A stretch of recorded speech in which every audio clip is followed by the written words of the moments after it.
Hey guys, what's up? So, this video is a bit late. See, Skallagrim Nilsson had tagged me a while ago to, do a 5 facts about me video. We're talking a while ago, okay? Back in June freaking 12th. And normally I don't do tags because I usually never know what the hell to say. And in fact, I was going to make a short little video going, how dare you, I'll send my army of ninjas after you! But then that would mean that I'd have to get an army of ninjas, and I don't have any yet. So I decided, what the hell, let me get this out the way and do this tag. I mean, I almost never do tags, so I might as, once in a blue moon, I'll do one.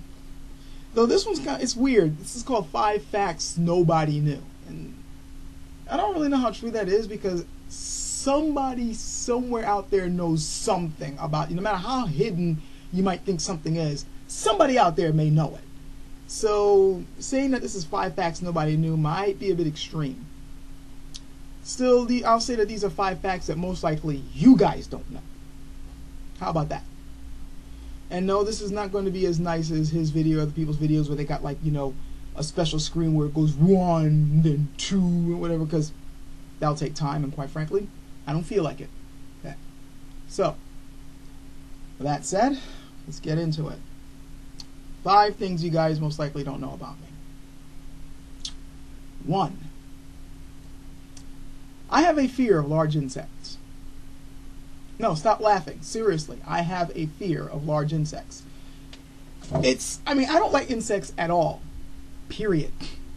And that's kind of strange because I don't have a problem with ants or bees for some reason, even though if they are, attacking me or invading my home, I'll still kill them. But I'm not really too freaked out by them.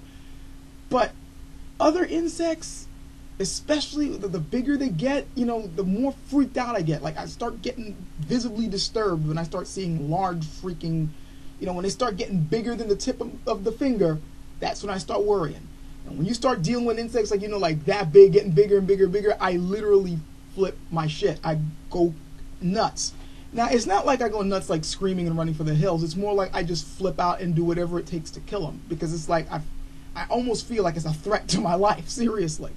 Like, people have told me once they couldn't believe how apeshit I went just because it was at an old job I worked at, and this roach, like, as big as my freaking palm happened to go by, and I, literally, just shot up, 3,000 feet in the air and grabbed my book bag that was next to me and just started swinging at the freaking thing until you had, insect parts all over the place. It's like, it had to die.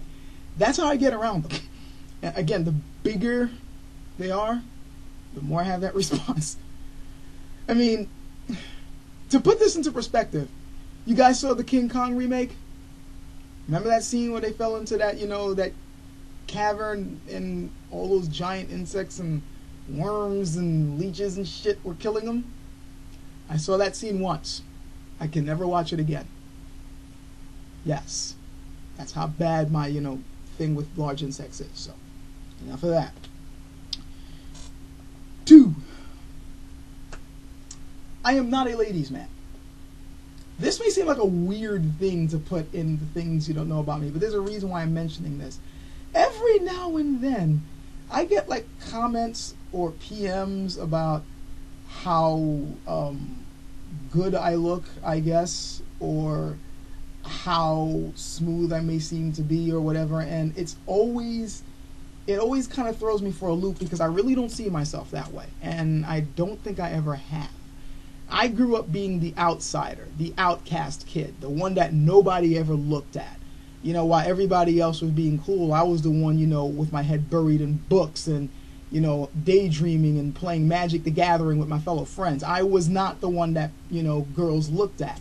So nowadays, every now and then, I'll admit, it's to prove that I'm not much of a ladies' guy. It's not like I get tons of these comments anyway, but every now and then I do, and it's like, the fuck?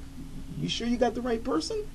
It's weird, and I never really know how to take those compliments, because I don't think, I look all that special, and I don't really think I act all that special. I'm just the same awkward person that I felt I've always have been. So it's just, it throws me for a loop when I get those type of comments.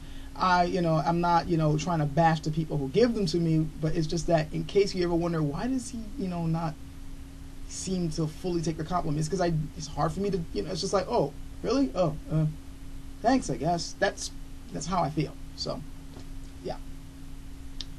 3. I love cards. No, not greeting cards. Not business cards. No, cards. A deck of cards. These. See? I don't know whether it was because of all the card games that we used to play in my family when I was growing up, or maybe it was just, the fascination with the artwork. I think it's a mix of both, but as far back as I can remember, I've always loved playing cards. And it got to the point where I started buying playing cards simply because of how weird they would look. Like if they had, like these for instance, if they got like a different back, these are a pack of bicycles. They're gray, almost completely gray. There's no color in these at all.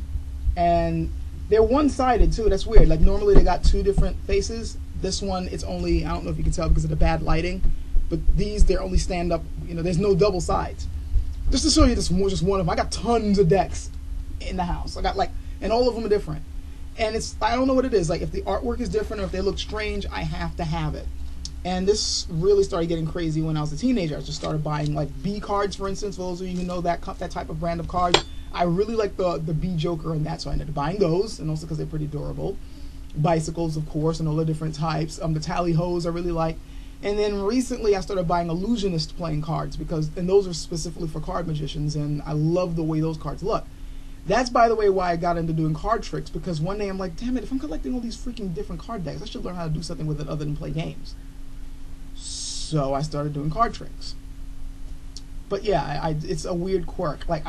It's gotten to the point where now I'll walk into a store, like a Target or something, and if I see a deck I've never seen before, oh shit, what's that? Do I got some extra cash? Okay, I need to pick this up. It's just one of my many collecting quirks. So I collect those just as much as I collect different mini discs. So yeah. Anyway, enough of that. Number 4. I sometimes get insecure around people. I guess this one's kind of related to number 2, but I feel like I gotta explain this because sometimes many people say that, man, you're when I'm on my videos, I argue my points, as strongly as I can, and I'm not really afraid to go toe to toe with people if I have to. But the funny thing is that if you met me in real life, it depends on the vibe we're having. If we've already established a rapport, like friendship or whatever, and then we meet up in the street, it's nothing for me to hey, what's up, man? How you doing? But generally, when I'm around strangers, I tend to be quiet and very silent, and I don't really say anything unless I'm spoken to, and even then it's like, what? 1 or 2 word answers. I'm a bit of an introvert, and it's weird to my friends when I tell them I'm more of an introvert than an extrovert. They're like, what? We sometimes can't get you to shut up. How are you possibly, an introvert? And then later on they'll see me in a crowd of people and they're like, oh, I'm outgoing and lively around people I know. When I'm not around people I know, I tend to just keep to myself. And the only way you can kind of pull me out of my shell is if you start some type of intellectual or intelligent conversation with me, and then you'll get me to start talking back with you. But if it's just small chit chat or something like that, unless I see a reason to come out, I usually don't. And this is weird to my friends, especially my friends who remember me in my activist days when it was nothing for me to jump up on stage with a microphone and start yelling shit out. I don't know. I guess the vibe has to be different for me to go out there. But generally, I tend to be a bit of an introvert. And last, 5. I used to do podcasts. Sort of. Not really. Okay. Way back when I was first getting online around 1999, 2000, 2001, I was part of a message board where we were just a bunch of Star Wars geeks that used to use the Star Wars terms to talk philosophy and shit. And later on, I got to have some influence on the message board. I became one of the moderators, and later on that message board split up to another message board. And I ended up doing a radio show for that particular message board. It spawned at least 15 episodes, and it was just me and other friends talking Star Wars shit and also talking about how it related to real life. Yes, I know, completely freaking geeky, but that was the show I used to do. And the funny thing is, at least 2 or 3 people who are subscribed to me right now remember me from that show. In fact, they ended up joining my YouTube channel when they found out I was doing this because they remembered me from the show. And they're like, how come you're not doing the show anymore? Well, because time constraints and the people I used to do the show with were no longer around. For those of you who are interested, yeah, I still have the shows archived. Am I going to ever put them out in public? Probably not. Anyway, that's it. Those are those 5 things. If I'm going to tag anybody, which I don't know if I am, it'll be in the text description. Catch you guys later.